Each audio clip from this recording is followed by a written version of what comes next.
வணக்கம். இன்னைக்கு நம்ம மகாநதி சீரியலில் என்ன நடந்ததுன்னு பார்ப்போம். கொஞ்ச நாளாகவே இந்த கதையோட மாந்தர்கள் அப்படிங்கிறதுல பார்த்தீங்கன்னாக்கா 3 பேர் தான் முக்கியம். ஒன்று விஜய், காவேரி, சாரதா. இதை தாண்டி வந்தீங்கன்னாக்கா கங்கா மட்டும்தான். இப்போ ஒரு 3 நாளாக பார்த்தீங்கன்னா கங்காவோட ப்ரெக்னென்சி, கங்காவோட பிரச்சனை, கங்காவோட பொறாமை, கங்காவோட எல்லாமே அப்படிங்கிறது தான் விஷயம்.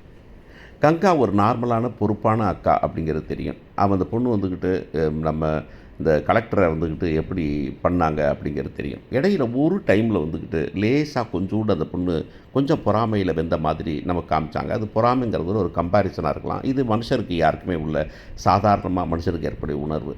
இதுதான் கங்கா. 3 பேர் மாற்றிருந்தாலும் கேரக்டர் வந்துக்கிட்டு கங்காங்கிறது பெரிய அக்கா.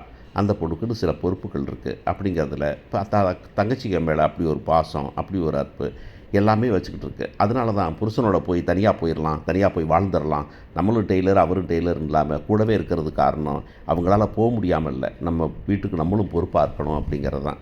பொறுப்புன்னு காமிச்சிக்கிற காவேரி ஒரு பக்கம் இருந்தாலும் பொறுப்பை தன்னை உணர்வை வச்சுக்கிட்டு தான் செயல் மூலமாக செஞ்சுக்கிட்டு இருக்கிற கங்காவை வந்துக்கிட்டு நம்ம மறுக்கவே முடியாது. அந்த கங்காவை தான் இன்றைக்கி தூக்கி போட்டு மிதிக்கிறாங்க நம்ம கதை எழுதின ஆட்களை. யார் உருவாக்குனாங்களோ அந்த கதையை அப்படியே மாற்றுறாங்க அப்படிங்கிறது.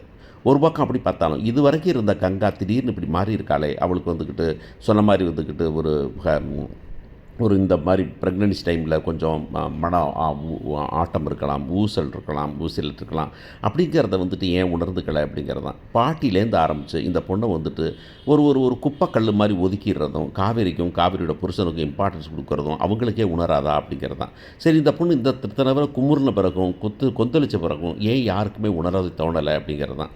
நான் பேசிக்கிட்டு இருக்கிறேன், என் ப்ரெக்னென்சி என் பிள்ளை இருக்குமான்னு பேசிக்கிட்டு இருக்கேன். அப்போ நான் காவேரி பிள்ளைக்காக நான் கோயிலுக்கு போகிறேன், அவங்க அம்மா சொல்கிறது எவ்வளவு கேவலமாக இருக்குது அப்படிங்கிறத பார்க்க வேண்டியிருக்கு. எனக்கு தனியாக வைங்க, நான் அந்த பொண்ணு வந்துக்கிட்டு வச்சாக்க நான் தனியாக தெரிவேன், நான் வந்துட்டு எனக்கு சேர்த்து வச்சிங்கன்னா ஒன்றுக்கா இருக்காது அப்படின்னு சொல்லும்போது ஏன் இவங்க கன்சிடர் பண்ணக்கூடாது அப்படின்னா அந்த பொண்ணு அந்த கேள்வியே ஒரு கேள்வி கேட்குது. எனக்கு நான் சிறப்பாக கொஞ்சம் மண்டபத்தில் வை நான் சொல்கிறேன், எனக்கு தனியாக வைன்னு தானே சொல்கிறேன் அப்படின்னு சொல்லும்போது அந்த பொண்ணு வார்த்தைகளை தேவையில்லாமல் விட வேண்டியிருக்குது. அப்போ அவளுக்கெல்லாம் தனியாக பர்த்டே நடந்துச்சு, தனியாக நடந்தது அப்படிங்கிறது கொஞ்சம் எரிச்சல் விட்டினாலும் அவளும் பெண் தானே அப்படிங்கிற சமாச்சாரத்தை நம்ம கேட்க வேண்டியிருக்கு. ஆனால் புருஷங்காரன் வந்துக்கிட்டு ஐயோ கத்துறா, கொதறா, குமுறா அப்படிங்கிறதும் அந்த பொண்ணு வளைகாப்பு இப்படி சொன்னமே இதை பற்றி என்ன அப்படிங்கும்போது அந்த பையன் கண்டுக்காமல் ஏன் வளைகாப்பு வேணுமான்னு கேட்குறதெல்லாம் அப்போ அந்த பொண்ணை ரொம்ப கேவலப்படுத்துறது அப்படின்னு பார்க்கும்போது இந்த மனுஷ உணர்வுகள் குடும்பத்தில் யாராவது சொல்லுவாங்க இல்லையா, ஐயோ பாவம்ல அவ அப்படின்னு சொல்லுவாங்க இல்லையா, இல்லை எல்லாமே ஒட்டுமொத்தமாக ஏன் இவ்வளோ சொல்கிறாளே நம்மளை தனியாக கவனிச்சிட்டா என்ன அப்படின்னு ஏன் யாருக்குமே கன்சிடர் பண்ண தோணலை அப்படிங்கிறது பெரிய கொஷின் மார்க். ஆக்சுவலி இவ்வளோ பெரிய ஃபேமிலியில் when they are living together, குடும்பமாக ஒட்டுமொத்தமாக ஒரு குடும்பமாக விழுந்துட்டு இருக்கும்போது எப்படி இதெல்லாம் உணராமல் போவாங்க அப்படிங்கிறது தான் கொடுமையான விஷயம்.